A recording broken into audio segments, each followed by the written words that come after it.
Gravar. Tá?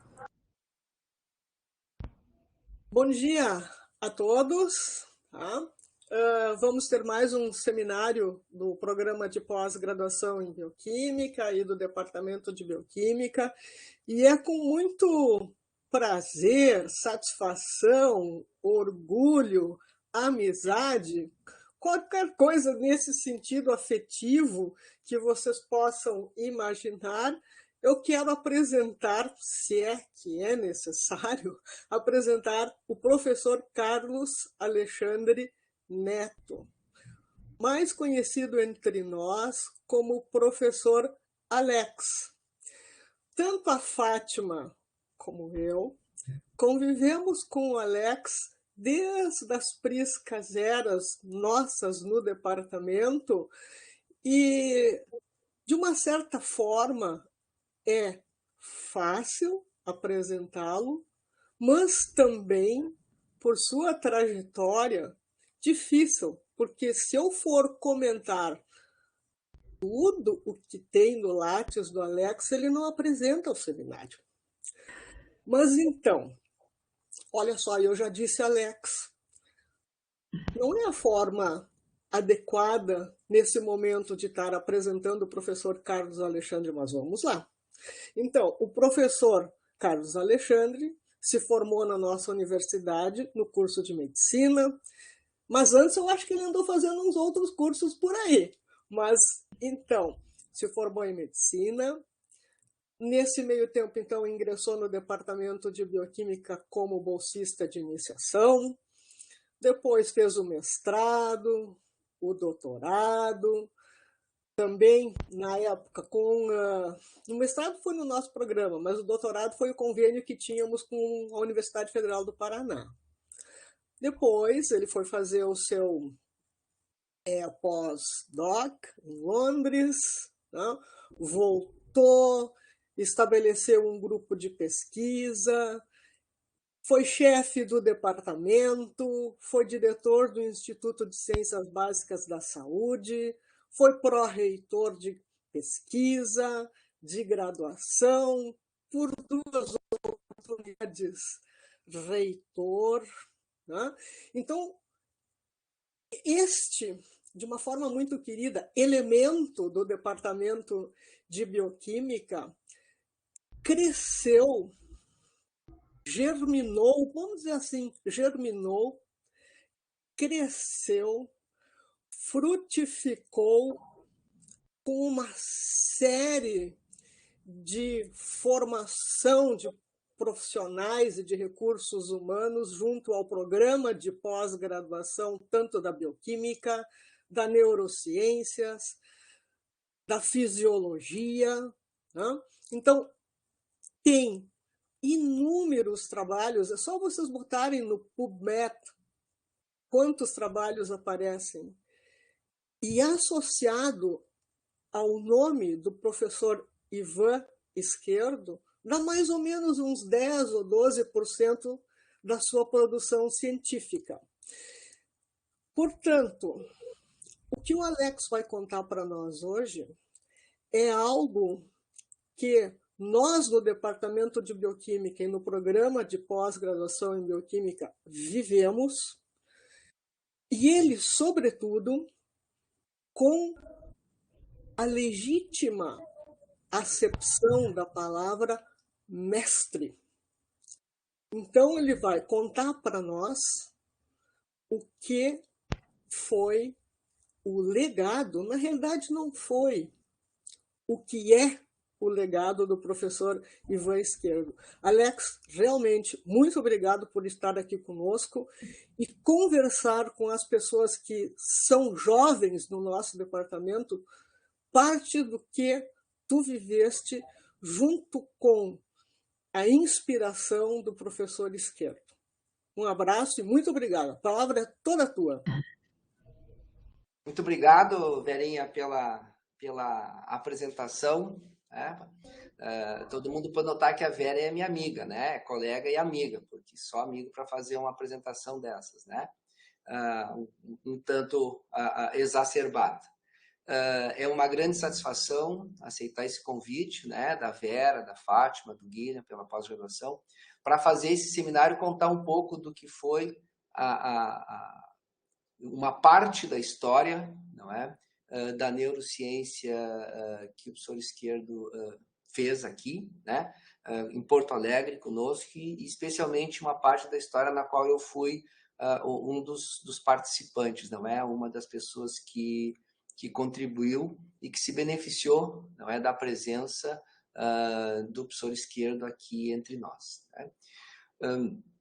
Acho que todos vocês já devem ter ouvido falar no nome do professor Izquierdo, devem ter lido os trabalhos dele, alguns dos trabalhos, aqueles que trabalham mais na área de comportamento, né? Mas o Izquierdo, tentando resumir em poucas palavras, ele é um gigante da neurociência brasileira, né? Ainda hoje o maior nome da neurociência nacional, um gigante da neurociência latino-americana e um dos grandes neurocientistas no mundo, né? Com certeza, o mestre tem contribuições, não é? Que são absolutamente fundamentais na área da neurobiologia da memória, e eu vou ter a satisfação, então, de revisar algumas dessas contribuições, né? Falar sobre toda a obra do Izquierdo exigiria, na realidade, um curso e não um seminário, né? O que eu vou comentar com vocês está por escrito, não é? A revista Neuroscience está finalizando um número especial em homenagem ao professor Izquierdo, não é? Então, vejam bem, quando uma revista do calibre da Neuroscience dedica um número especial ao cientista, é porque esse cientista realmente disse muito e impactou muito a ciência.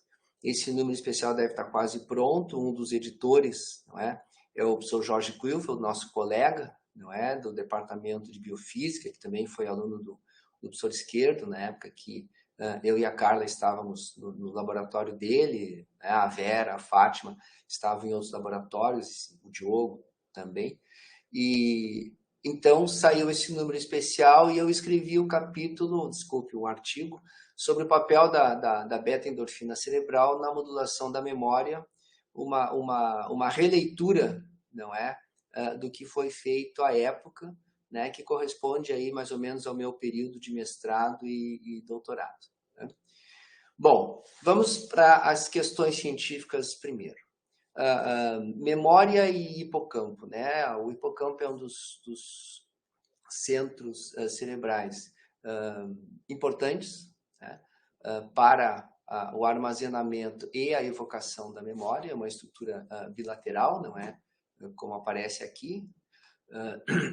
O hipocampo ele tem sido implicado, não é, na memória desde os anos 50, 60, não é? Tem um caso emblemático, que é o caso do paciente HM, um paciente que foi estudado pela Brenda Milner, que é uma das pioneiras da neuropsicologia, foi operado pelo Scoville, que é um neurocirurgião. Ele esse paciente ele tinha uma epilepsia, não é?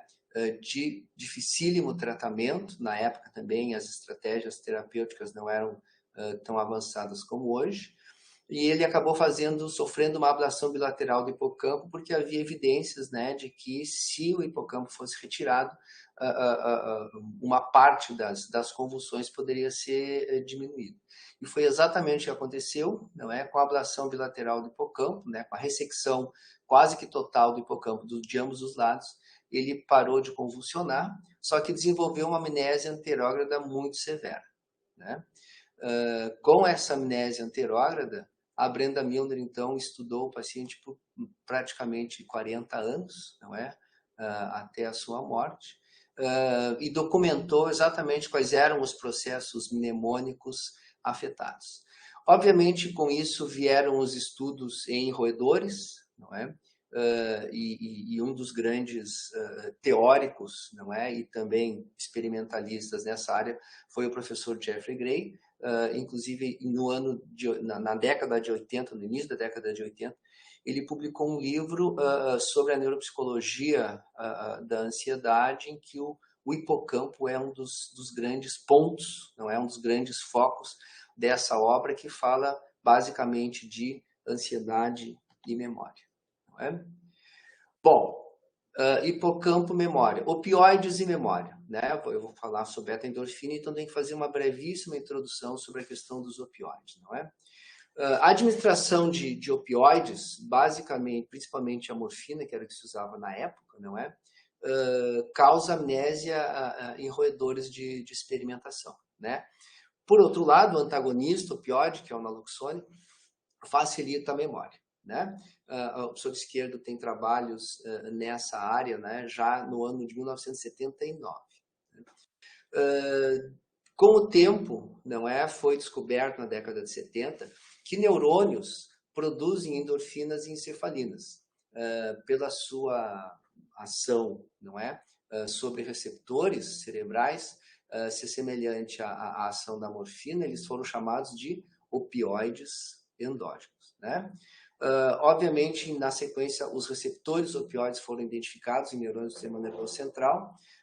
Então, com isso, estava demonstrado que havia, ou melhor dizendo, foi descrita, né, pela primeira vez, a sinalização peptídica no cérebro. Né? Essa sinalização peptídica associada à detecção dos opioides endógenos, não é? Pela técnica de radioimunoensaio, que na realidade foi criada, não é? Foi desenvolvida, melhor dizendo, né? Para essas dosagens de peptídeos opioides endógenos, depois ampliada, né, para uma série de outras substâncias. Isso rendeu o Prêmio Nobel de Medicina em 1977, não é? Há dois pesquisadores americanos, o Guillemin, que trabalhou com a detecção dos neurônios, da produção, né, dos peptídeos pelos neurônios, e a Rosalind Yalow, que foi quem desenvolveu a técnica do radioimunoensaio. Então, era esse a base sobre a qual, né, o professor Izquierdo desenvolveu o seu trabalho sobre beta-endorfina e memória. Então, existe um efeito farmacológico dos opioides, existe um efeito farmacológico dos antagonistas dos opioides, mostrando que, então, esses efeitos são mediados por receptores, não é? Existe a produção de opioides cerebrais, existem receptores cerebrais nos quais os opioides se ligam. Tá? Então, a primeira questão que o mestre abordou, não é, foi, será que existe uma modulação da memória pelo sistema opioide cerebral? Então, o primeiro trabalho, não é, um dos primeiros trabalhos, é impossível falar no primeiro trabalho ou localizar apenas um trabalho. O professor Izquierdo ele foi extremamente prolífico, não é? Se vocês entrarem no currículo dele, vão ver que ele tem centenas de trabalhos publicados, centenas, ou quase uma centena, em cada uma das áreas em que ele mais trabalhou. Opioides e memória foi uma delas. Né? Então, nesse trabalho, o que se fazia nesse primeiro trabalho? Se media o conteúdo, a imunorreatividade à beta-endorfina, numa área cerebral que nós chamávamos na época de diencéfalo, que continha o hipotálamo. Por que o hipotálamo? Porque os corpos dos neurônios endorfinérgicos, eles estão concentrados no hipotálamo, certo? Então, qual era a pergunta? Será que existe uma ativação de endorfinas, não é? Numa situação de aprendizado? Como é que se veria essa ativação, não é? Pela diminuição do imunoconteúdo, né? Então, se eu estou liberando, se eu estou usando uma sinalização endorfínica, eu vou liberar a beta-endorfina, e quando eu for dosar o conteúdo de beta-endorfina no hipotálamo, eu vou medir uma quantidade menor. Então, o que se fez aqui, não é, foi colocar o animal em várias situações de aprendizado, né, como esquiva inibitória, por exemplo, não é? Que é essa tarefa aqui em que o animal desce da plataforma, leva um choque, sobe de volta. No momento do teste, eu coloco ele na plataforma, ele não vai descer, porque ele lembra do choque, né? Então, depois do treino da sessão de inibitória, né, a exposição a esse aparato sem o choque, depois do teste na esquiva inibitória, não é? E depois de uma situação de choque inescapável e repetindo a situação de choque inescapável. E o que ficou claro aqui? Ficou claro que cada vez que o animal era colocado na situação, não é?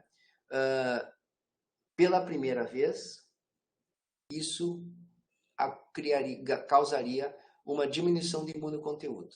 Essa diminuição, como eu disse para vocês, a gente interpretava como liberação de beta-endorfina.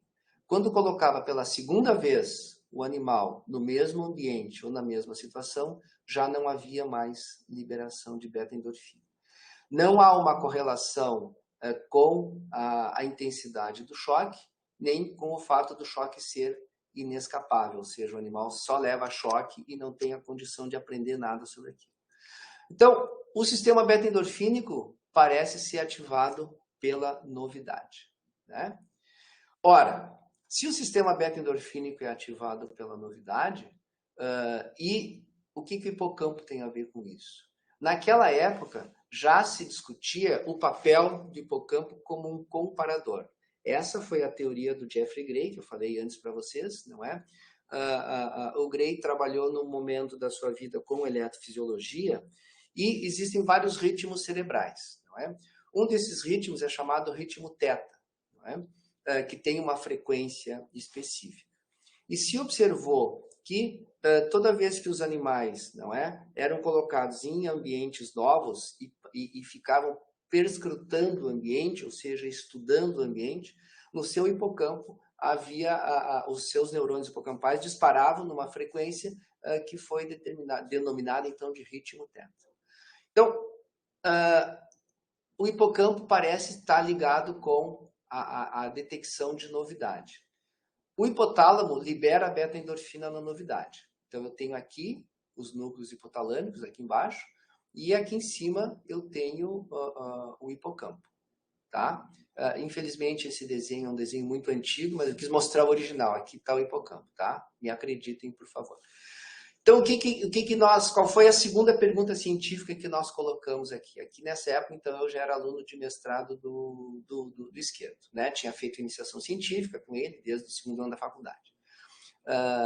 E para mostrar que foi nessa época, bom, essa foto aqui é da época, eu realmente já fui jovem, né? Como todos vocês são ainda.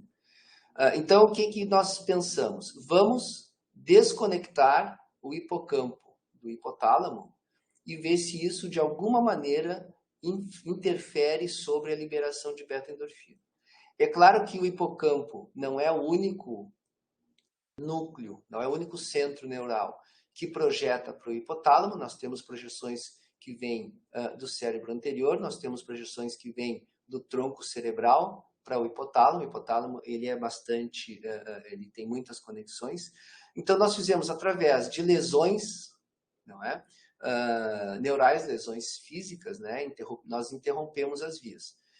Colocamos isso aqui, é o desenho de uma faquinha que nós usávamos na época, né? Nós inseríamos essa faca cirúrgica e fazíamos a desconexão pela via do fórnix, a desconexão posterior do hipotálamo e a desconexão anterior do hipotálamo, né? E aí estudamos a liberação de beta-endorfina quando a gente colocava os animais na situação de novidade, que era a caixinha de esquiva inibitória. Então vejam aqui, sigam o apontador. Quando o animal controle é colocado na situação de novidade, isso aqui é o beta-endorfina basal, depois da novidade cai o conteúdo de beta-endorfina. No animal que faz uma falsa lesão também, nos animais lesionados na via anterior e na via posterior, continua a liberação de beta-endorfina, só não existe liberação quando o fórnix é lesionado.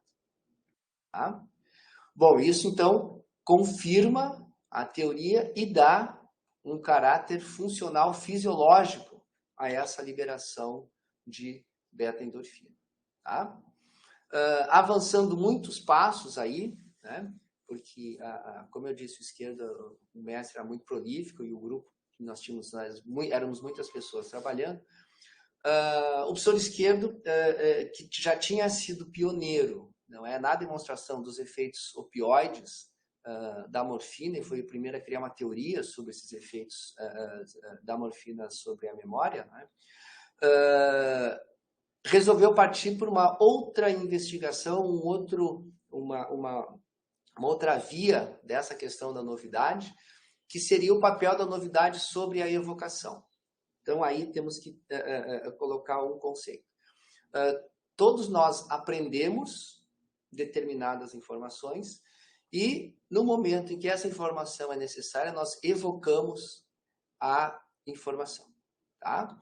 Então, o que se trabalha, o que o mestre sempre trabalhou foi com a questão, naquela época, da evocação da memória. Ou seja, eu posso fazer alguma coisa antes de testar a memória do animal e isso pode interferir na capacidade do animal lembrar a tarefa que foi aprendida.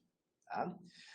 Como a beta-endorfina tem esse efeito importante, como a beta-endorfina é liberada, né, numa situação de novidade, e já se sabia que a morfina injetada antes de situações de teste poderia melhorar a evocação, o esquerdo fez o seguinte raciocínio. Bom, então quem sabe a beta-endorfina também pode melhorar a evocação da memória.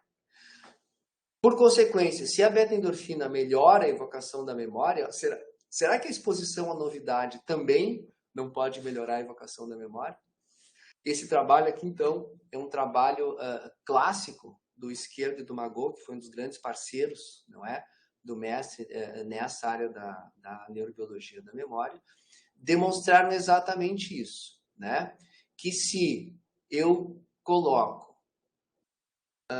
1 hora antes do teste, se os animais recebem uma injeção de beta-endorfina aqui, tá?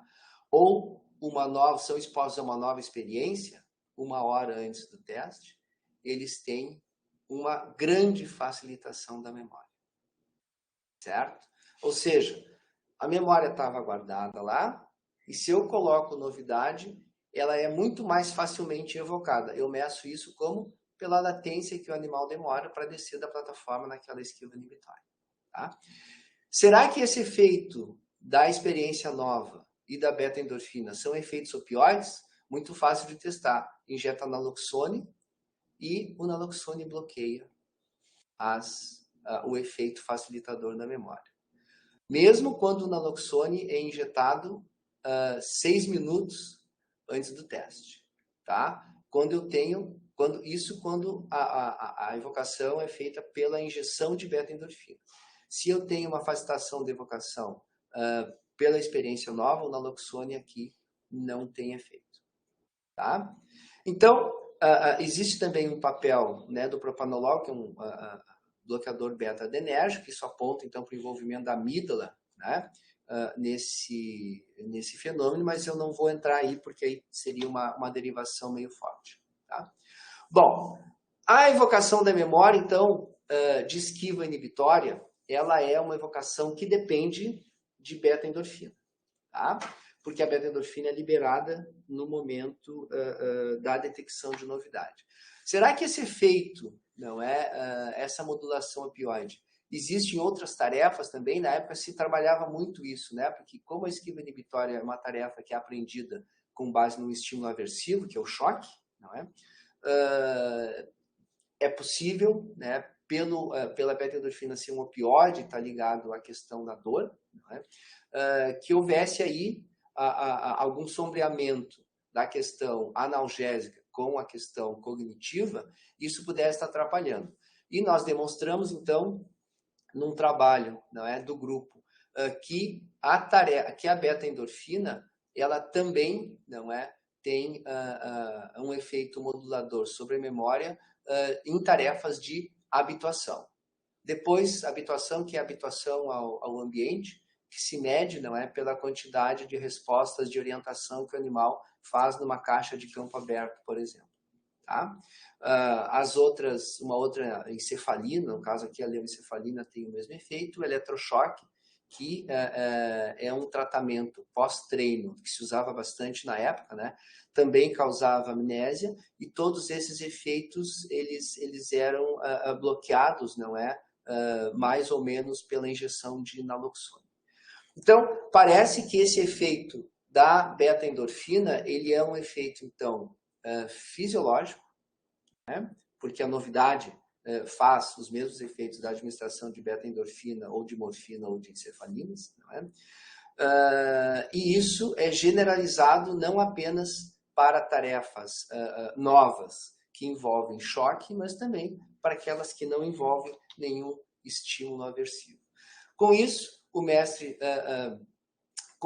criou, não é, ou explicou esses resultados a partir da teoria da dependência de estado.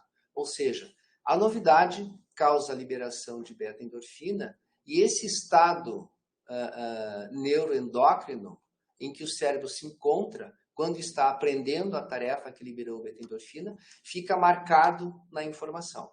Se eu repetir exatamente esse mesmo estado neuroendócrino, a evocação vai ser a máxima possível. Se não, não. Tá? Então, essa é basicamente a teoria da dependência de estado. Essa é uma figura mais recente, não é naquela época. Vocês podem ver isso que foi composto pelo computador. Foi uma aluna de pós-doc, a Luz Helena, que fez isso. Né? Eu não tenho condições. E essa é uma das figuras que está nesse artigo recente que foi publicado. Tá? E as evidências, então, são evidências, basicamente, evidências farmacológicas. Quando eu dou opioides, não é? Ou dou eletrochoque, eu diminuo a evocação. Se eu cancelo os opioides pela injeção de naloxona, eu facilito a evocação. Se eu dou opioides ou novidade antes do teste, eu facilito a evocação, porque eu estou repetindo aqui o estado opioide pela liberação de novidade.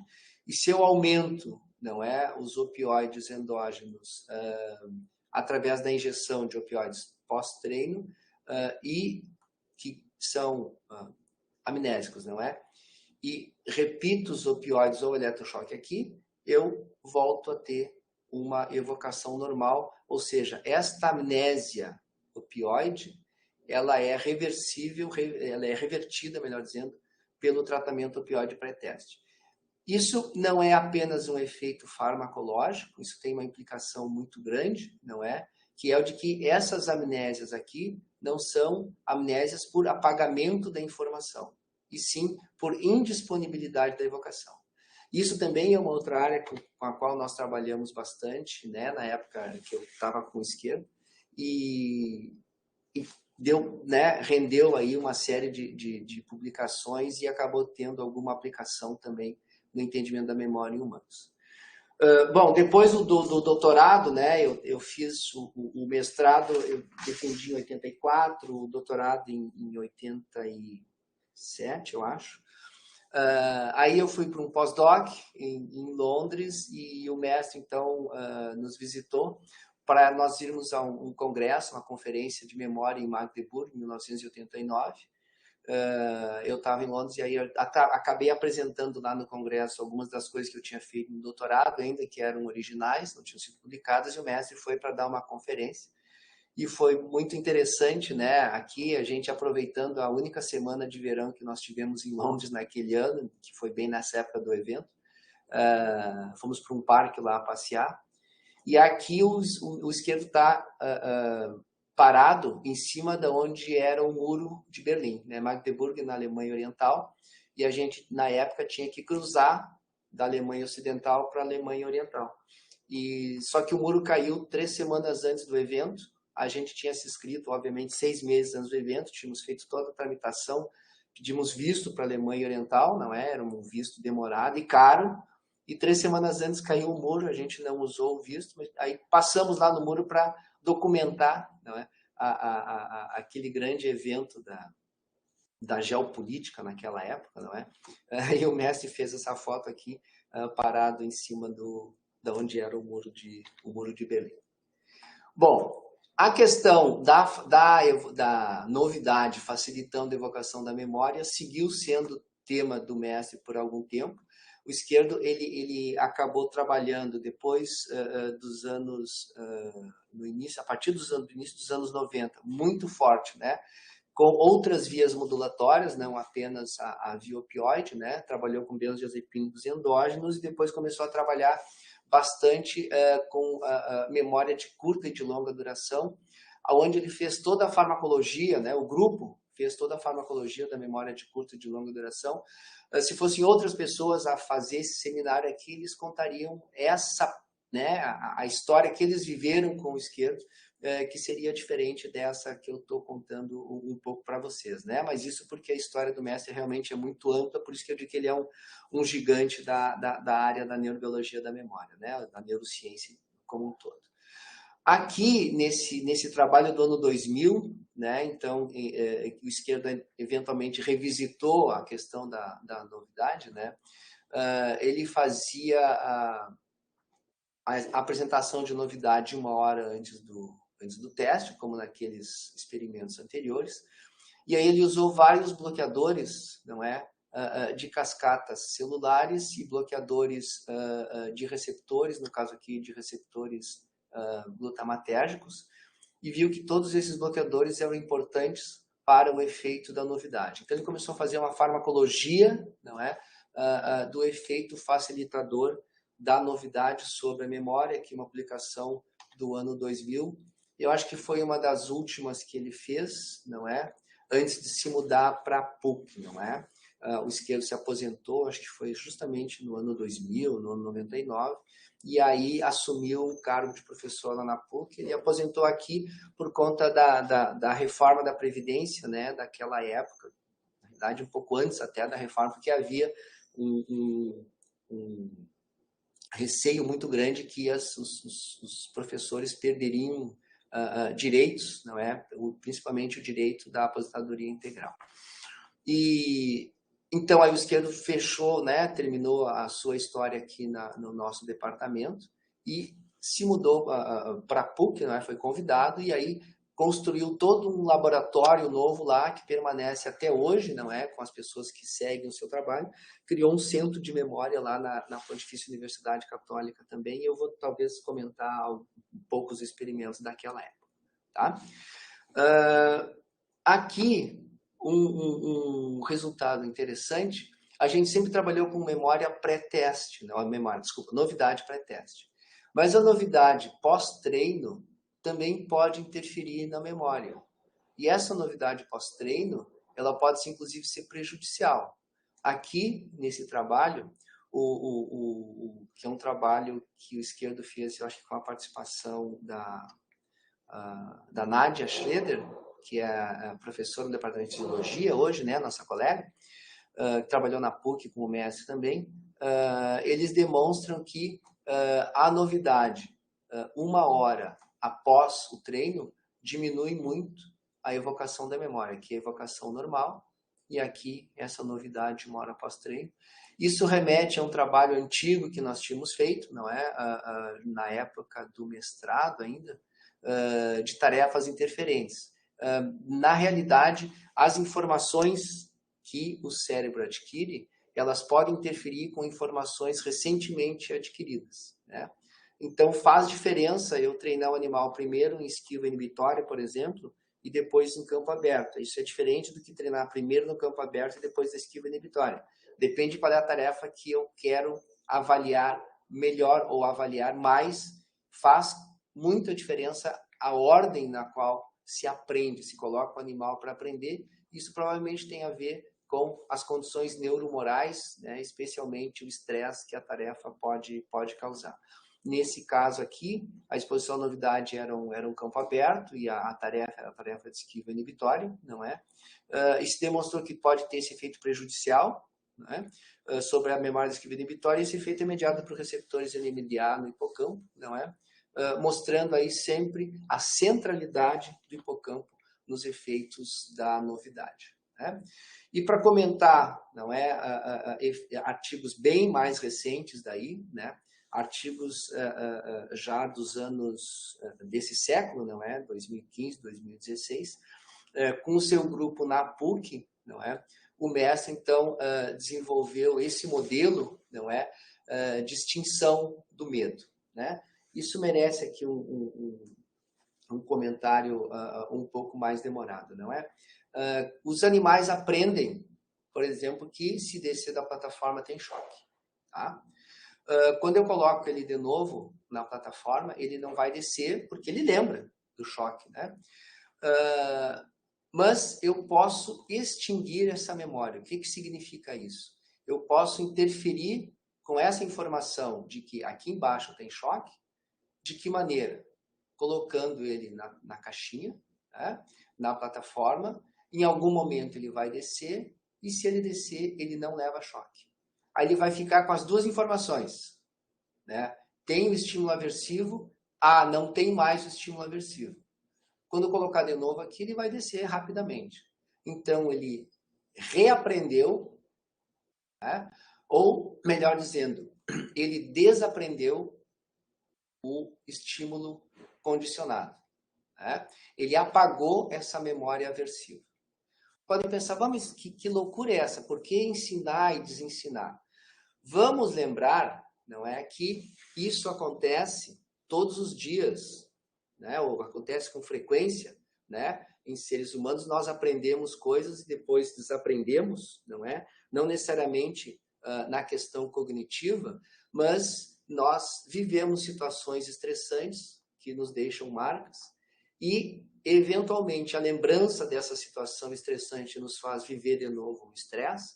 Isso chama-se transtorno de estresse pós-traumático. Não é? E se eu puder extinguir o aprendizado do estresse pós-traumático, que gerou aquele estresse, eu vou ter uma melhora clínica. Por isso que se estuda tanto a questão da extinção do medo nesse modelo e em outros modelos que usam sempre, em geral, o choque como estímulo aversivo, né? E o que o grupo demonstrou? Que se eu colocar uma situação de novidade, não é? Antes de fazer o treino de extinção, não é?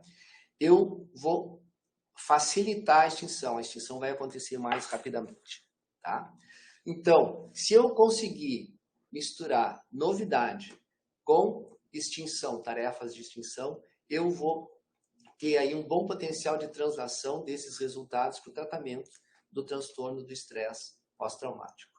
É claro que depois o grupo também estudou possíveis vias moleculares, né? A canquinase 2, né? O fosfo-CREB, tudo isso está envolvido, não é? E o mestre fez muitos estudos nessa área, não é? Da biologia molecular da memória, não é? Principalmente na sequência do Prêmio Nobel do Kandel, do ano 2000, que na realidade demonstrou vários dos mecanismos moleculares, não é, do processamento da memória, no modelo da Aplysia californica, né, aquela lesma marinha. A literatura segue estudando os efeitos da novidade, os efeitos interessantes da novidade, né? Aqui eu trouxe só dois títulos, não vou comentar, porque senão fica muito longa essa fala, não é? Um modelo parecido com aquele da extinção, não é? Só que aqui ele faz novidade, evocação, extinção, não é? Para atenuar o medo, memórias de medo remoto, isso aqui em animais de experimentação, não é? E aqui uma exploração de um ambiente virtual novo, não é? Atuando de maneira positiva sobre a consolidação da memória em crianças com distúrbio de déficit de hiperatividade, né? De atenção e hiperatividade. Então, esse tema da novidade e da memória é um tema que segue vivo na literatura, não é? Claro, agora com estudos muito mais sofisticados, mas que teve o seu início lá no laboratório do Esquerdo, lá no início dos anos 90. Né? Tem outros dois aspectos que eu quero comentar, que eu não acho que vale a pena, né? Que são artigos, então, nossos da época também, lá como mestre, né? no doutorado. A demonstração, primeiro, cabal, de que o eletrochoque ele modula a memória, ele causa uma amnésia, isso é sabido desde os anos 30, 40, né? Mas que esse eletrochoque, dado pré-teste novamente, pode recuperar a evocação da memória, isso foi uma coisa realmente original, não é? E importante não apenas nas tarefas aversivas, mas também nas tarefas de habituação, né? E isso, então, foi uma evidência muito importante de que, em princípio, a grande maioria dos casos, se não todos os casos de amnésia em humanos, são causados, então, por uma dificuldade de evocação da informação e não por um apagamento da informação. Na época, não é, o que vigia era a teoria da consolidação da memória, e se dizia que o eletrochoque ele apagava o traço de memória, né? Então, a partir desse tipo de experimento e de outros experimentos, a teoria da consolidação da memória, que vale até hoje, não é? Ela foi sendo revisitada e revisada, não é? Então, em vez de apagar o traço da memória, enfraquece o traço de memória, que pode ser totalmente recuperado no momento da evocação, certo? E aqui, só para comentar, basicamente um devaneio, não é? Quando eu já tinha estava terminando o doutorado, e veio um pós-doc da Suíça, chamado Bert Siegfried, e ele trabalhava com dor, né? E o que ele trouxe foi o seguinte: será que a gente não pode juntar a questão da novidade, beta-endorfina, com a questão, né, da percepção ou da resposta ao estímulo doloroso, né? Aí se bolou um experimento, que é basicamente esse aqui. Nós construímos aqui, né, um aparelho chamado Tail Flick, em que se coloca o animal no aparelho, com o rabinho estendido aqui, e se joga luz, né, em cima do rabo do animal. Passam-se alguns segundos, essa luz produz calor e o animal retira o rabo. Tá? Então, ele retira a cauda. O aparelho, então, esse é um reflexo de retirada da cauda, né? A gente conta o tempo e mede, então, e vê se demora mais ou menos, dependendo da manipulação que nós estamos fazendo. Então, qual era a proposta aqui? Bom, será que a exposição à novidade gera, não é,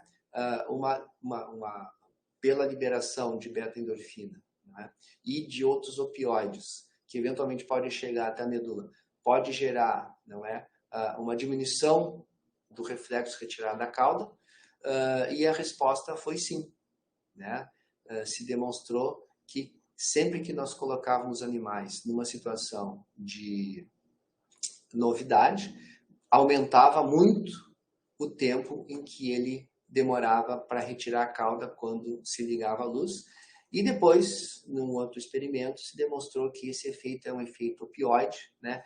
Juntando, então, não é, essa questão da analgesia com a questão da novidade. É claro que isso tudo fica integrado fisiologicamente. Se nós pensarmos na natureza, não é? Sempre que eu vejo uma situação nova, é importante que eu esteja pronto para enfrentar o que vier, porque atrás da novidade a gente nunca sabe o que vem, né? E então, nesse sentido, a analgesia seria uma analgesia fisiológica, temporária, obviamente, seria evolutivamente algo interessante, não é, para o animal, porque muitas vezes a novidade estava relacionada a eventos perigosos, não é, em que ele teria que defender a sua própria integridade, certo? Aliás, né, essa leitura de que a novidade pode representar algum perigo à integridade é uma coisa que nós todos trazemos, não é, imprintado, não é, impresso nos nossos cérebros. E lembre que, dependendo da situação de novidade, muitos de nós vamos reagir com apreensão, porque não sabemos o que pode acontecer na sequência naquela situação, tá? Então, tudo isso faz parte, né, de um grande sistema de resposta do cérebro ao meio ambiente, não é? E tudo isso tem reflexos sobre a memória, sobre como nós vamos armazenar a informação que a gente está adquirindo ali, né? Nos últimos anos do mestre, lá na PUC também, ele trabalhou com enriquecimento ambiental, né? Enriquecimento ambiental é uma situação, então, que se coloca os animais num ambiente cheio de estímulos, ou seja, em que eu tenho novidade constante, né? E ele demonstrou nessa situação de enriquecimento ambiental que os animais que são tornados amnésicos, não é, pela injeção de proteína beta-amiloide, que é a proteína da doença de Alzheimer, né? No hipocampo, os animais injetados com proteína beta-amiloide no hipocampo ficam amnésicos. Se eles receberem estimulação ambiental, recuperam a memória, tá? E isso é interessante que o mestre, em 2018, publicou esse trabalho, teve outros também, que nós, aqui no laboratório, desde 2007, trabalhamos com enriquecimento ambiental, né? No modelo de lesão, que é o modelo de hipoxia-isquemia neonatal, que a gente faz com os ratinhos com 7 dias de vida, nesse caso aqui, né? E que se demonstrou, esse trabalho, acho que é o trabalho original da Lemir, né? O primeiro, com enriquecimento ambiental, demonstrando o efeito desse enriquecimento na recuperação da memória dos animais hipóxico-isquêmicos, não é? Esse efeito da estimulação ambiental é um efeito muito poderoso, bem demonstrado, e mais recentemente a Luz Helena demonstrou que esse efeito da estimulação ele pode ser um efeito transgeracional, ou seja, eu posso expor as ratas grávidas à estimulação ambiental e essa estimulação vai prevenir os déficits cognitivos causados pela hipoxia-isquemia neonatal que eu fizer nesses filhotinhos. Tá? Bom, já falei demais, já são 40 minutos aí. Eu acho que isso é um pouco do legado, né, do professor Izquierdo, um pouco daquilo que o mestre deixou para todos nós e para a literatura em neurociência. Né? Eu não comentei ainda, né? Mas assim o mestre é um dos grandes responsáveis pelo departamento de bioquímica ser o que ele é hoje, não é? Pela pós-graduação de bioquímica ser a pós-graduação de bioquímica que ela é hoje, não é? O mestre mudou a cara, né, do departamento, a cara do ICBS, com seu foco na pesquisa, né? A bioquímica atingiu os níveis de excelência justamente na época em que ele estava no auge, não é, da sua atividade, e eu acho que ele fez isso muito bem e deixou, não é, formou tantas outras pessoas que conseguiram manter o departamento como é hoje e espalhou. O mestre tem doutores espalhados pelo mundo todo, né? A maioria deles está no Brasil, mas tem muitos na Argentina e tem outros mundo afora, todos neurocientistas muito atuantes, né? O mestre, como eu disse antes, né, comentei, ele tem mais de 600 artigos publicados, ele era realmente uma máquina, né, uma criatividade que eu nunca vi igual. Tem mais de 25 mil citações, o seu trabalho orientou 100 entre mestres e doutores, e um número incontável de pós-docs. Na realidade, ele influenciou 5 gerações de neurocientistas, né, e marcou, né, de forma indelével o avanço da ciência, especialmente no Brasil, na Argentina. O mestre fez política científica, não é? Ele por muitos anos trabalhou, colaborou com o CNPq, colaborou com a CAPES, foi membro da Academia Brasileira de Ciências, foi da direção, né, da diretoria da Academia de Ciências, ganhou prêmios nacionais, prêmios internacionais, ou seja, realmente uma grande personalidade e científica, e além de tudo ele foi escritor e foi palestrante, ele adorava falar sobre memória, né, e escreveu livros sobre memória, né, para divulgar e para tornar fácil o entendimento, né, da sociedade, da população, daqueles conceitos que ele desenvolvia no laboratório. Deu muitas palestras em congressos de psiquiatria, especialmente, não é, de psicologia. O mestre ele foi um orientador, né, extremamente querido. Ele foi um orientador que, além de orientar cientificamente, ele era amigo e ele sempre ofereceu muitas oportunidades para as pessoas que trabalharam com ele, né? Eu acho que todos nós, né, sempre soubemos ser muito agradecidos ao mestre. Nós fizemos muitos eventos, não é, quando ele estava aqui com a gente. Em vários desses eventos ele já era homenageado, porque o Izquierdo, quando chegou aqui na bioquímica, no final dos anos 70, já era um cientista reconhecido internacionalmente. Aqui é uma foto de um evento grande que nós fizemos na época lá na reitoria, né? Vocês não vão ver a definição dessa foto aqui, mas tem vários professores aqui que na época, professores hoje, e que na época eram alunos, todos alunos de pós-graduação do mestre, né?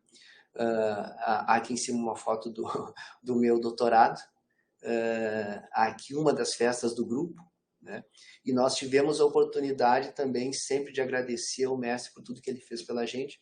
Eu acho que só em eventos nacionais foram 2 ou 3 com a presença dele, né, já aposentado da URGS, em que a gente fez mesas e conferências e simpósios em homenagem ao mestre, né, que foram momentos em que a gente pôde agradecer muito a toda essa influência, a tudo que ele nos possibilitou, né?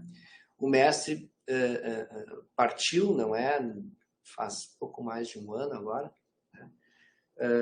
E deixou esse legado maravilhoso, não é? De conhecimento, de memórias, não é? Para todos nós que pudemos compartilhar um pouco com ele, né? E influenciou as carreiras de centenas de pessoas. Talvez eu possa dizer aqui que a minha opção pela vida acadêmica se deu pela influência direta do Esquerdo. Como eu disse, eu fiz iniciação científica com ele desde o 2º ano da faculdade. E quando estava para me formar, difícil decisão, né? O que eu vou fazer depois? E eu disse assim, eu quero tentar fazer um pouco daquilo que o mestre faz. E, bom, aí virei professor, né? Fiz mestrado, doutorado e estou aqui até agora. O mestre deixou memórias únicas e inspiradoras, e eu espero ter contado aqui, compartilhado com vocês um pouco dessas memórias, não é? E que isso possa servir, de alguma maneira, de inspiração para que alguns de vocês sigam aí nessa carreira maravilhosa que é a carreira acadêmica, a carreira de pesquisador. Muito obrigado pela atenção de vocês.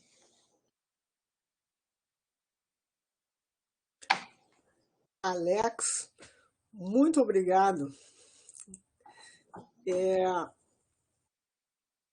Tem tanta coisa que a gente poderia estar falando, mas de qualquer maneira, num primeiro momento, novamente, obrigado. E eu gostaria de, antes que a Fátima falasse, ou que outras pessoas também se manifestassem, vamos abrir para que os alunos, para que os presentes aqui façam as perguntas referentes ao que tu expuseste, ou então outras coisas que tenham envolvimento com a palavra que tu usaste muito e que nós aprendemos a vivenciar, que é mestre. Mestre. Exatamente o que significa essa palavra, e não um simples documento de pós-graduação. Enfim, pessoal, perguntas ao que foi explanado aqui agora. Desculpe, eu até fiquei um pouco emocionada porque fiquei evocando uma série de memórias a partir dos textos que tu propuseste aí. Pessoal, por favor, fiquem à vontade. Abram o microfone ou coloquem no...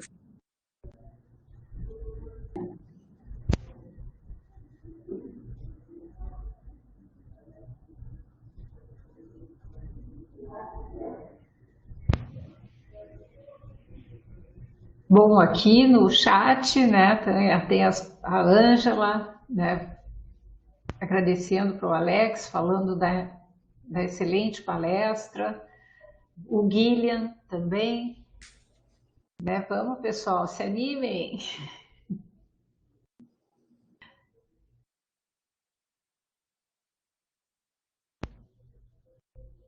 Alex, do pouco que eu me recordo, né? Olha só, do pouco que eu me recordo. Na realidade, eu via vocês trabalhando lá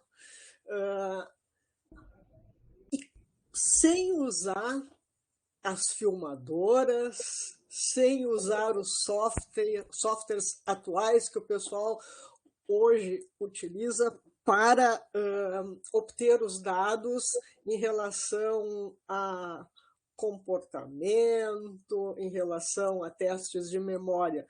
Conta para nós um pouquinho o que era aquela situação desafiante.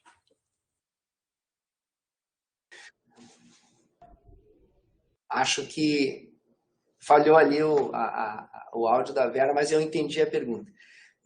Verinha, olha só, na época, se nós compararmos com hoje, bom, são mais de 40 anos, né? Nós estamos em 2020, volta para trás 40, dá 80, são 40 anos, né? Atrás, o mundo era pré-histórico, não é? Então, assim, nós tínhamos a coisa mais sofisticada de comportamento, era aquela caixa de esquiva inibitória, que ainda hoje existe, né? Mas hoje o controle é automatizado, na época era tudo com cronômetro, né? E na época, eu acho que o mais diferente era assim, a gente fazia a estatística toda no papel, não é? Passava os resultados e pegava uma calculadora que o esquerdo tinha, que era uma calculadora programável, né, que eu ou ele programávamos, e a gente fazia estatística numa calculadora científica, né? Hoje em dia, aqui na bioquímica, acho que ninguém sabe o que é uma calculadora científica, né? Não lembra mais, né? Na engenharia ainda se usa. Hoje em dia a gente só usa o computador, o celular, já tem o suficiente, né? Mas na época era uma calculadora que eu tinha comprado num evento quando foi no Japão, eu me lembro que era uma fortuna, uma calculadora da Casio, né? Mas o que era mais diferente, e que eu acho que causa maior impacto hoje, né? Deixaria as pessoas, era o acesso à informação e a maneira que a gente tinha para escrever, né? Deve ter acontecido com vocês também, né? Eu, a dissertação de mestrado, eu escrevi numa máquina elétrica, né? Elétrica por quê? Porque era a máquina do departamento que eu ia no final de semana para usar, porque durante a semana era a máquina da secretaria, né? A tese de doutorado eu já consegui escrever no computador 8 bits que o esquerdo tinha lá, né? Mas o acesso à informação é que era a principal diferença, né? A gente fazia o levantamento bibliográfico, né, no Current Contents, e aí pedia os artigos para a Bireme e vinha os artigos de São Paulo, né?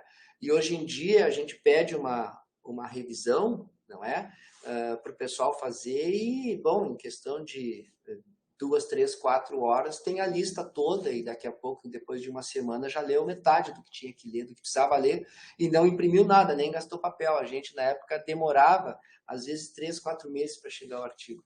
Então, realmente, eram outros tempos, não é? O ritmo da ciência era outro, né? Apesar do esquerdo ser essa fera que ele era, né? E uma memória privilegiadíssima, né? Eu imagino que se ele fosse jovem hoje, ao invés de publicar 600 artigos, ele publicaria, sei lá, mais de 1.500, porque realmente a capacidade dele era muito grande e hoje a informação está toda disponível, né? Hoje tu faz uma busca e vem tudo, é só questão de saber, né, selecionar aquilo que tu queres, o que é mais de acordo com o que tu está querendo. Então, realmente eram outros tempos, se fazia ciência de outra maneira, né? Mas assim a base continua a mesma, né? Que é o espírito crítico, que é a leitura correta, não é? E o uso adequado da metodologia e da estatística. Ai, Alex, tu falou do Current Contents, eu vou te dizer que eu me lembro do Chemical Abstract. É isso aí, é isso aí. Não, e daquela fichinha que nós tínhamos que preencher pedindo para o autor Isso, exatamente. que o PPG fornecia selos. Isso, exato. Tinha a história do selo também, né? Ou então a gente preenchia os pedidos e quando um colega fosse para São Paulo, ele levava todos os pedidos, ia na Bireme, largava lá na Bireme, que era a biblioteca da Escola Paulista de Medicina, né?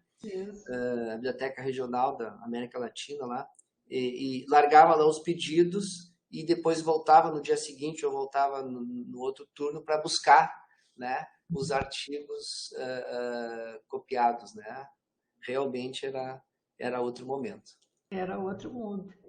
Mas eu só posso dizer que foi, olha, muito obrigada pela palestra em meu nome, em nome do PPG Bioquímica, né? Então, eu acho que talvez, né, poucos tenham, eu acho que os nossos alunos atuais, não sei se algum chegou a conhecer pessoalmente o professor Izquierdo.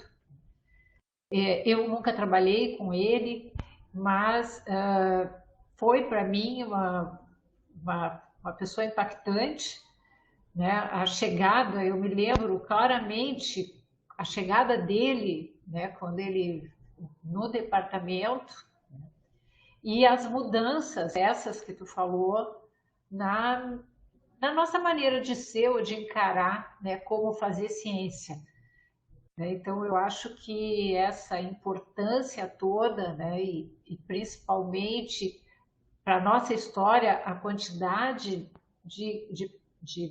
os nossos colegas que foram formados por ele dentro de uma escola, podemos dizer assim, escola esquerda, né, de formar cientistas, que foi importantíssima, certamente é a base, né, do nosso programa de pós-graduação, né, ser o que é hoje. Né, pai, muito, muito obrigada por isso. Eu acho que contar essas histórias, fazer com que todos conheçam, né, a importância das pessoas, né, dos cientistas que, vamos dizer assim, nos deram origem até, né, é uma coisa, sem dúvida nenhuma, né, que vale muito a pena, né, contar. Né, e eu acho que tu contando isso ainda é melhor, porque tu viveu muito, muito, muito esse período e a história da esquerda aqui dentro do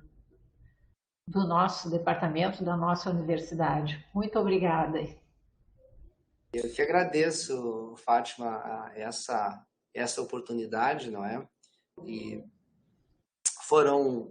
eu acho que essa talvez já seja a quarta ou a quinta fala que eu faço sobre o Izquierdo, a história dele, né? A questão, a importância dele na ciência. Mas essa é especial porque é dentro de casa, né? Então, assim, o grande florescimento científico do mestre foi aqui na bioquímica. Na realidade, lá na bioquímica, né? No prédio velho. Aqui até ele trabalhou pouco tempo, né? Depois da mudança. Mas Mas eu assim, estava pensando isso, porque nós viemos para cá em 1997, né? Quando que ele foi para a PUC? Tu disseste que foi 2000? olha, se não foi 2004, 2005, em algum lugar eu tenho isso escrito, né? Mas foi no início dos anos 2000, com certeza. Ele trabalhou eu acho que ele chegou a trabalhar uns quase 15 anos na PUC, né? E fez uma grande revolução lá também, né? Mas eu estava dizendo que essa fala de hoje, para mim, assim, mexe mais comigo porque é aqui dentro de casa, né? Foi aqui que ele acabou, ele já era conhecido, mas assim, ele virou um grande nome da ciência mesmo, trabalhando aqui em Porto Alegre, aqui na bioquímica, né? E todas as coisas que que o departamento, que a URGS toda ganhou com a presença dele, né? Assim, por exemplo, a questão do biotério, né? Vocês lembram o que era o biotério lá, quando o Izquierdo começou? Ele era o único que usava rato, né? O único. Assim, que usava a quantidade grande, todo mundo usava, né? Usa um pedaço do fígado, usa um pedaço do cérebro, não sei o quê. Mas o Izquierdo, com aquela coisa de farmacologia, usava dezenas de ratos, às vezes uma centena de ratos, uma semana. E o seu Décio ia botar os ratos para procriar e a gente descia lá, a gente mesmo fazia. Eu, como aluno de iniciação, às vezes era eu que tinha que ir no final de semana trocar a maravilha da comida por causa dos experimentos da segunda-feira, sei lá o quê. Então, a gente, depois, claro, a coisa foi ficando mais profissional, a bioquímica foi conquistando projetos, não é? Projetos grandes, projetos FINEP, muito por conta, né, do trabalho que ele fazia, mas não só por ele, porque ele não estava sozinho ninguém faz nada, né?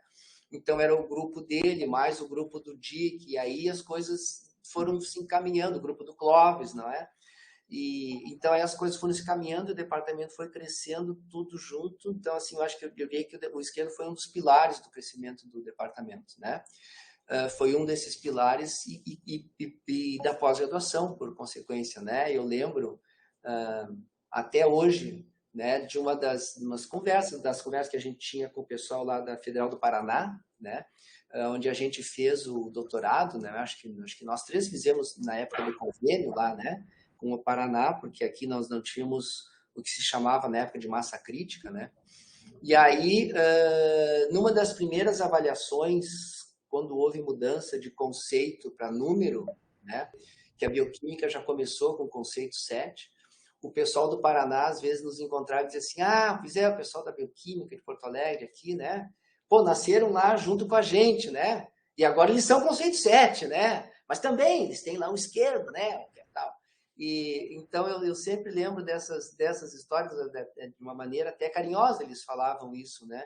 De que realmente a pós-graduação teve um impulso muito grande, né, com a atividade do mestre. Mas assim, ele soube formar pessoas, porque, claro, se fosse só ele, com a saída dele não teria nada, e a pós-graduação segue muito bem, né? Então, acho que a Fátima usou muito bem a palavra, eu acho, assim, formou uma escola, né? E se a gente fosse fazer uma análise dos nomes, né, que foram orientados por ele, eu conheço muitos, né, pelo menos, principalmente os mais antigos, que acabaram ocupando tendo posições de destaque como cientistas, né, e depois como gestores também. Então, eu acho que realmente o mestre ele mudou a vida de muita gente. É que aqui tem o depoimento da Bianca Schmidt, que diz aqui ter sido uma das últimas alunas de iniciação científica do professor Esquerdo na PUC, e que ela entende muito quando tu diz que tu te decidiste pela docência, né, pela influência do professor Esquerdo, né? Não sei, ela não botou claramente, mas acredito que ela seja uma dessas pessoas que foi mordida por essa mosquinha azul. Não, o mestre ele tinha essa capacidade de inspirar, né? E que ele fazia de uma maneira muito natural, porque ele sempre foi muito autêntico, né? Então, assim, se a pessoa se identifica com aquilo, ótimo, né? E ele não fazia esforço nenhum não me dava a impressão dele fazer esforço em conquistar as pessoas, né? Isso era um mecanismo quase que natural partindo dele. Ângela, tu quer falar, Ângela? Isso. Não, eu gostaria de... Bom dia a todos. Eu gostaria de parabenizar, né, o Alex pela excelente palestra. Acho tão importante, né, esse momento no nosso departamento, no nosso PPG. Parabenizar a Fátima como nosso coordenadora, o Vila como vice, e em especial por esse seminário, a professora Vera, né, que organizou o seminário. Acho que é tão importante isso para os nossos alunos e para nós também, para nós revivermos isso, né?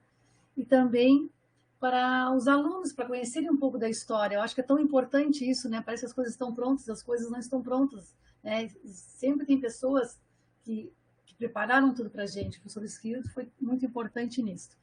E no que se refere à data que ele esteve na URGS, até eu fui conferir aqui, porque eu ingressei em 98, já no prédio novo, e fiquei um tempo, né, nas comissões da pós-graduação do professor Esquerdo, e foi interessante, porque eu pensei que tivesse sido uns 15 anos, agora eu fui ver que foram até 2003, foram 5 anos que eu convivi com ele no nosso PPG, claro, antes ali como aluna lá no prédio antigo, mas no prédio novo, ele se aposentou, foi para a PUC em 2013. Eu achei que foi em 2013. Será que tu acha isso? Mas parecia parecia que fosse bem mais tempo. Então, assim, né, eu tenho também muito carinho, né, participei de muitos seminários, professor Esquerdo, participei de alguns trabalhos, ele escreveu gentilmente, generosamente escreveu o prefácio do meu livro, que eu guardo com muito carinho, meu livro de poesias, e então ele foi realmente muito importante no nosso departamento e na formação de tantos colegas, né, não só do nosso departamento, como do país. Então, eu fico muito feliz com esse seminário e gostaria assim, de estimular os alunos a assistirem esses seminários. Né? Todos os seminários são muito importantes, mas esses que abordam, né, essas pessoas que fizeram tudo para nós chegássemos aqui, né, como outros colegas do departamento, as coisas já estavam funcionando e nos facilitaram muito a vida e, consequentemente, vocês também têm mais facilidade, né, porque outras pessoas vieram preparando o caminho, como nossos pais, né, nos prepararam para a vida. Então, eu queria muito parabenizar, fiquei muito, muito feliz, acho que a fala do Alex foi brilhante, não só por aqueles assuntos relacionados à memória. Eu tenho uma pergunta relacionada à extinção da memória, Alex. No caso ali, por exemplo, quando ocorre aquele apagamento que tu falas, aquela memória foi extinta ou aquela memória está lá em algum lugar que ela não consegue ser evocada? Não, na realidade, a leitura que eu faço é que a memória agora se facilita a evocação, né, da memória positiva. A memória negativa continua lá. Tá? O que eu faço na extinção é ensinar para o cérebro a buscar, naquele contexto, né, a memória não aversiva. É isso que se faz. Mas a memória aversiva continua lá. Eu não apaguei a memória aversiva. E será que ela foi modificada ou ela fica lá como ela estava? Entendeu? Não, como estava não existe. Assim, ó, todas as evidências são, isso foi o trabalho do mestre, né? Cada vez que eu evoco uma memória, ela fica diferente. Então, assim, como a gente estou conversando com vocês aqui sobre essas coisas do esquerdo, né? E isso me deixa uma marca. Eu vou lembrar mais, né, dessas vivências do mestre, né? E dos achados que nós tivemos a partir do que eu estou falando aqui hoje, né? E do que vocês estão me desafiando e me perguntando, né? Então, cada vez que eu evoco uma memória, ela fica diferente, porque eu estou, por um lado, reforçando essa memória, mas reforçando de um modo peculiar, porque a memória ela é muito mais do que aquilo que a gente lembra, né? Se eu fizer uma pergunta para vocês aqui sobre algum fato, algum evento que aconteceu quando vocês eram muito pequenos, qual é a primeira memória que vocês têm de infância? Vocês vão lembrar vão dizer alguma coisa, mas aquilo vai ficar reverberando na cabeça de vocês, e se eu perguntar de novo, vocês vão ter uma memória muito diferente daquela que tiveram quando eu perguntei pela primeira vez, que provavelmente vai ser diferente do que realmente aconteceu lá naquele momento na infância, né? Então, claro, isso eu estou falando de uma coisa mais vivencial, mas os experimentos de memória mostram isso, né? Cada vez que eu evoco uma memória, ela fica diferente. Em geral, fica mais forte porque eu estou evocando, né? Mas ela não apenas, o traço fica mais robusto, mas também alguns aspectos vão se incorporando a essa memória. Então, quando eu faço uma extinção, essa é a leitura que eu tenho, né? Eu estou agregando um aspecto não aversivo a uma memória que foi muito aversiva.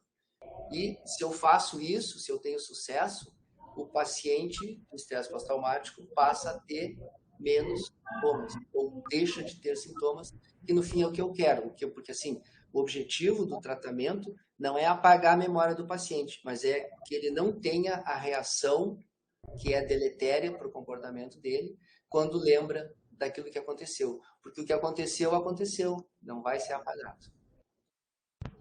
Então tá, muito obrigada. Agradeço muito, aqui deixa eu aparecer um pouquinho, agradeço muito, eu acho que sim, parabéns, né? Parabéns, Alex, parabéns, Fátima, parabéns, Vera. Gostei muito, assim, estou muito feliz com o seminário, eu acho que assim, meu dia se embelezou. Muito obrigada. Alex, Obrigado. aproveitando essas tuas últimas palavras aí em relação a evocar a memória, evocar algo, isso fica muito mais fortemente registrado.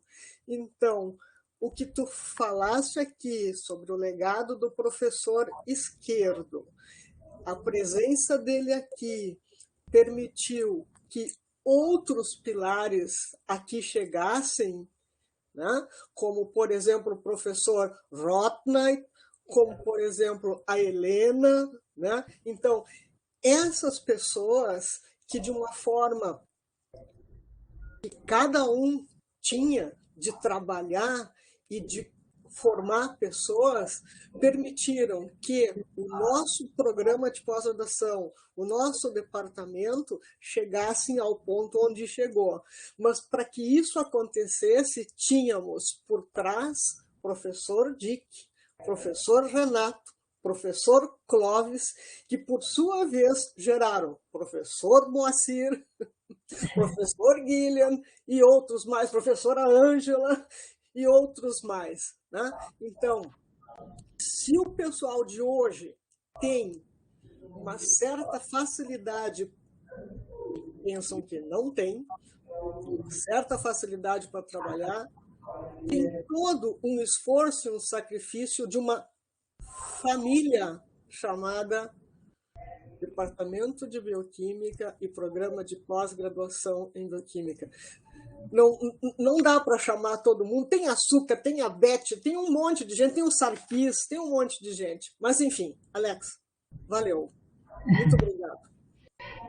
Alex, tem uma pergunta para ti ali ainda do Flávio. Não sei se tu está com o chat aberto aí. Eu vi ali, ele pergunta se eu concordo que a memória não pode ser evocada sem ser atualizada. Eu acho que é bem isso mesmo, né? Toda vez que se evoca uma memória, eu atualizo a memória, né? Não quer dizer que eu estou mexendo no conteúdo principal dessa memória, mas ela está sendo atualizada de diversas formas. Se é simplesmente evocar por evocar, quando o aluno está fazendo uma prova, por exemplo, ele simplesmente reforça aquilo, né? Aquele conceito, aquela informação. Mas se eu estou evocando algo para trabalhar sobre essa informação, ao trabalhar sobre a informação, já estou criando uma nova memória e, de fato, atualizando aquela memória mais antiga. A memória é um mundo maravilhoso. Olha, muito obrigada mesmo, Alex. Olha, foi muito bom, né? E que a gente continue, né, fazendo esse tipo de encontro, que eu acho que, além de tudo, reforça, né, a nossa família da bioquímica, como disse a Vera, né? Se torna mais forte, mais companheiros para lutar, né, para que continue sendo o nosso programa de pós-graduação, o nosso departamento, sendo o que é, né?